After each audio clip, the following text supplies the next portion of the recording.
पहले के चुनाव में तो ऐसा नहीं करना पड़ा था। इसका मतलब है कि रोज उनको पराजय की नई नई खबरें मिलती जा रही है कि ये किला गया, ये मोहल्ला गया, ये इलाका गया, ये चाल गई, ये कॉलोनी गई, और इतने डरे हैं कि रोज उनको एक नई घोषणा लेकर के सुबह सुबह आ जाना पड़ता है, नया अनाउंसमेंट लेकर के आना पड़ता है। लेकिन अब दिल्ली की जनता को उनका ये नर्वसनेस जो है ना, इसका पूरा पता चल गया है, और ये खेल भी लोग समझ गए हैं। जब जब ये आप और उसकी आपदा, आजकल नारे बुलवाते हैं, कहते फिर आएंगे फिर आएंगे, तो लोग कह रहे हैं ये फिर खाएंगे, ये फिर खाएंगे। उनका आवाज निकलते ही अंदर ऑडियंस में से आवाज आती है, वो तो कहते फिर आएंगे फिर आएंगे, और जनता बोलती है फिर खाएंगे फिर खाएंगे।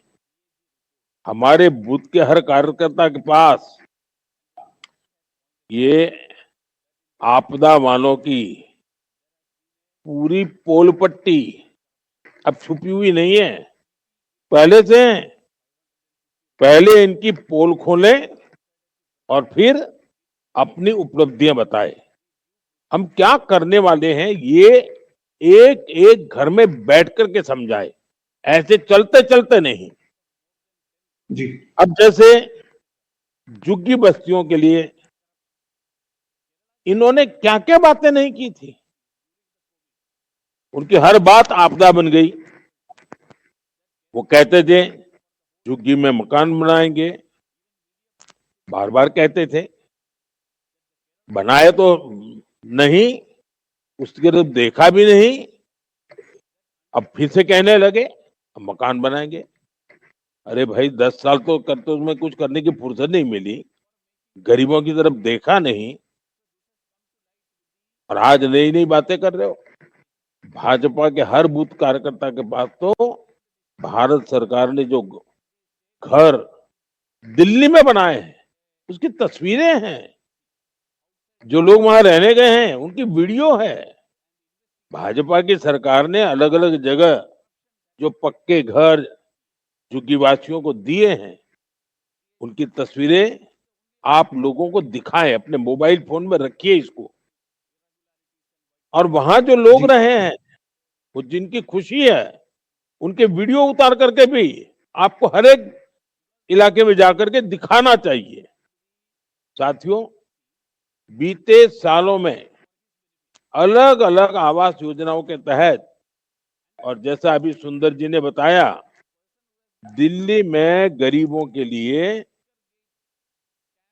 50,000 का आंकड़ा पहुंच गया है। और सुंदर जी, मैं आपको भी कहूंगा, आपने 30 जी। कहा, अब ये आंकड़ा 50 पहुंच चुका है। और इसलिए हम लोगों के लिए लेटेस्ट जानकारियां होना भी जरूरी है। लेकिन मुझे खुशी है कि आपको जानकारी है। आपदा सरकार को ये घर, 50,000 घर जो बने थे, उनको सिर्फ उनको पहुंचाने थे, कागज देना था। आप मेरे कार्यकर्ता भाई बहन, मुझे तो बड़ी पीड़ा होती है, कैसे लोग हैं, 11 साल में ये लोग कागज देकर के भी पुण्य नहीं कमा पाए, भलाई नहीं ले पाए, क्योंकि उनको परवाह ही नहीं थी, क्योंकि उनका पूरा ध्यान एक ही बात पर था, शीश महल बनाओ, शीश महल बनाओ, शीश महल में नए नए सपने बुनो, मौज मस्ती करो। और जरा याद करो कैसी कैसी कसमें खाई थी, गरीबों को कैसे भ्रमित किया था। आज शीश महल देख करके हर दिल्ली वासी उनके झूठ को याद कर रहा है, उनके फरेब को याद कर रहा है। जनता के साथ किए गए धोखा का ये जीता जागता सबूत है शीश महल।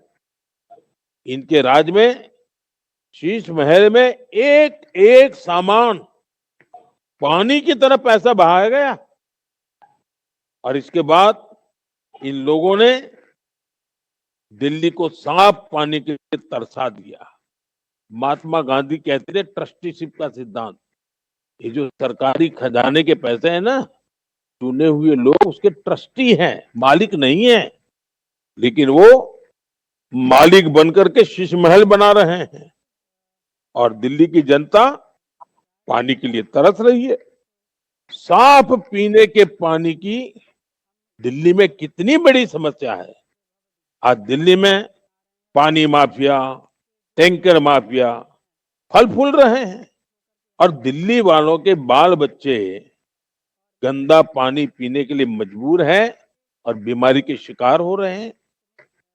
ये सब आप वालों की आपदा नहीं है तो क्या है?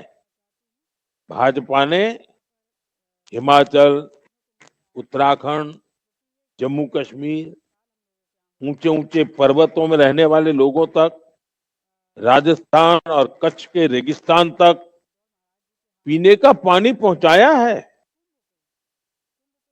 लेकिन दिल्ली में ये आपदा वालों को इसकी परवाह नहीं है।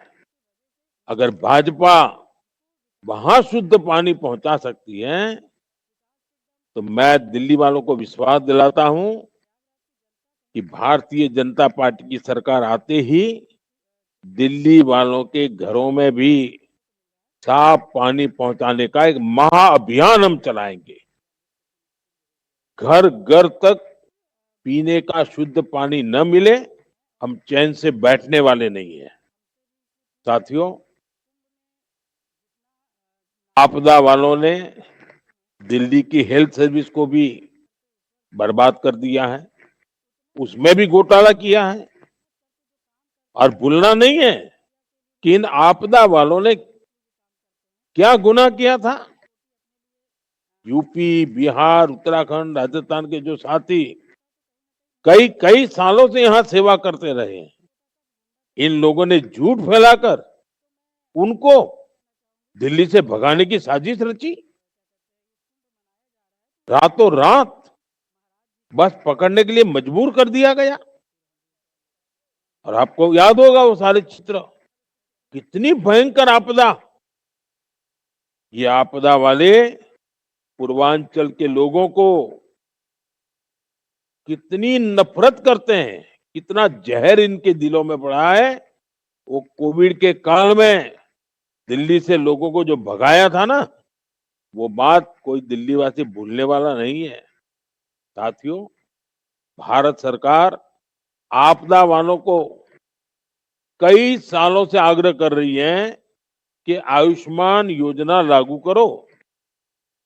गरीब को, बुजुर्गों को 5 लाख तक मुफ्त इलाज मिलेगा, फ्री इलाज। अब उसमें भी इनके पेट में दर्द हो रहा है,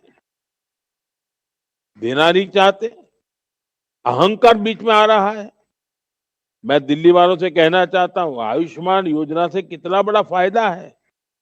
अगर मान लीजिए हिंदुस्तान के किसी कोने में बहुत बड़ा चाइल्ड स्पेशलिस्ट अस्पताल है, बहुत बड़ा, मानो तमिलनाडु में है, और आपके परिवार के किसी बच्चे को ट्रीटमेंट चाहिए, अगर आयुष्मान कार्ड होगा तो आपके बच्चे की ट्रीटमेंट मुफ्त हो जाएगी।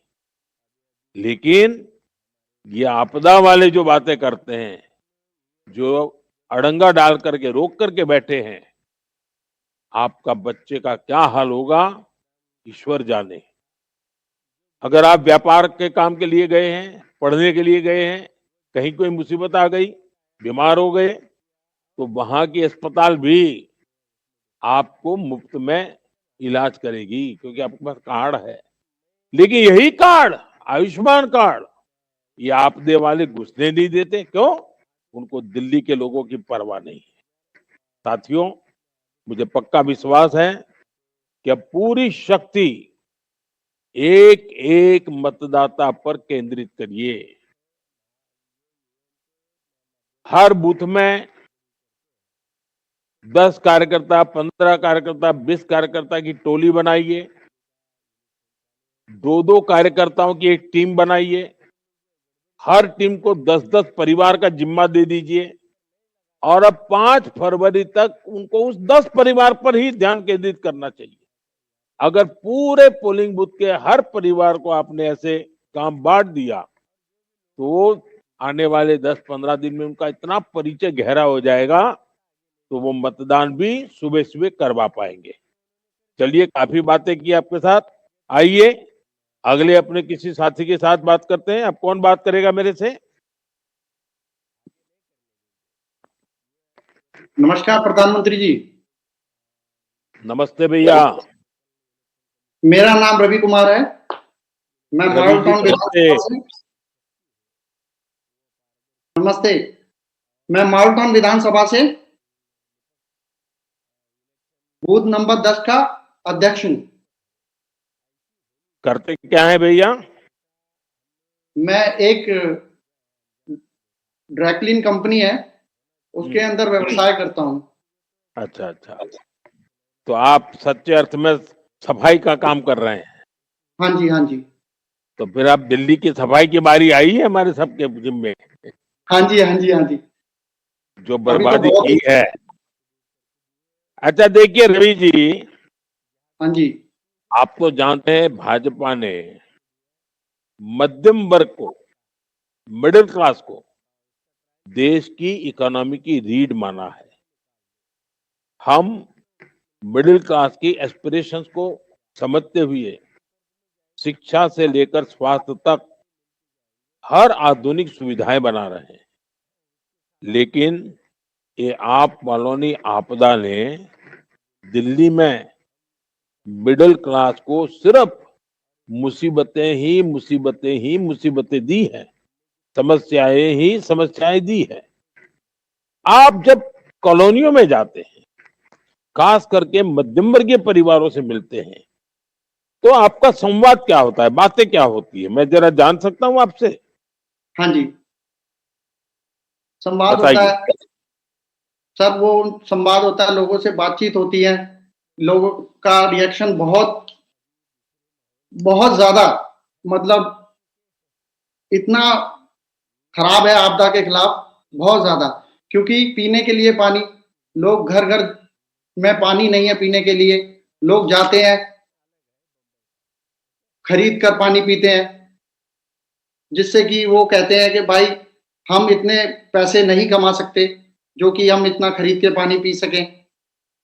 और काफी गुहार लगाते हैं कि भाई हमारे गली मोहल्ले में पानी नहीं है, टूटी नालियां हैं, सड़कें भी टूटी हुई हैं। यानी शराब तो मिलता है, पानी नहीं मिलता है। हाँ, हाँ जी, हाँ जी। हम्म। नहीं, सरकार ने जो काम किए हैं वो उनके ध्यान में होते हैं क्या? भारत सरकार ने जो काम किए हैं? हाँ जी, हाँ जी, उनसे तो बड़ी प्रसन्नता मिल रही है आपका नाम सुनकर। और मतलब बोलते हैं तो इतना उत्साहित हो जाते हैं, वो कहते हैं कि भाई मोदी जी को लेकर आओ ना। मैं कह रहा मोदी जी को आप लेकर आओगे, हम नहीं लेकर आएंगे। आपसे बहुत ज्यादा दुखी हैं वो लोग। हम्म। आपदा में तो मतलब उनको जीना दुश्वार कर रखा है, उन लोगों को झूठ में बका बका कर। और पेंशन भी नहीं मिल पा रही है, काफी सारी समस्या है जिनसे वो लोग जूझ रहे हैं। और ये रोज नया नया झूठ बोलते हैं, हर चीज में फरेब करते हैं। इसका लोगों को ध्यान होता है क्या? लोग इसकी बात की चर्चा करते हैं क्या? हाँ जी, हाँ जी, करते हैं, इसकी चर्चा करते हैं। अभी लोगों को बहुत जल्दी इन्होंने एक झूठ दिया है कि भाई हम 2100 रुपए देंगे जीतने के बाद। आप लोग पंजाब में थे तो आपने वादा किया था 1000 रुपए का, आपने वहां तो पूरा किया नहीं, तो आप दिल्ली में आके कैसा कर देंगे? देखिए, आप अपने मोबाइल से वीडियो वगैरह दिखाते हैं क्या लोगों को जब मिलने जाते हैं, तो इस प्रकार की झूठ की वीडियो? हाँ जी, हाँ जी, बहुत सारी झूठ की वीडियो दिखाते हैं इन लोगों को। और लोग कहते हैं कि हाँ, ये तो सच बात है। नहीं तो उन्होंने देखी होती है पहले, कि आप दिखाने के बाद ही देखते हैं? नहीं, उन्होंने देखी भी होती है, हम लोग दिखाते भी हैं, ये देखिए ये क्या हो रहा है आपके क्षेत्र में, ना कोई काम देखिए, हो रहा है ना कोई। मेरा आपसे आग्रह, आपके पोलिंग बूथ में एक भी ऐसा नागरिक ना हो जिसके मोबाइल में इनके झूठ की सारी वीडियो पहुंची ना हो। खुद उन्हीं के मोबाइल में पहुंचाइए, वहीं उनके जी, सामने लेकर के उनको आप फॉरवर्ड कर दीजिए। जी और उनको कहिए कि आप समय निकाल के पूरा परिवार देखिए। और जी हमारा कुछ नहीं है, उनके ही शब्द हैं।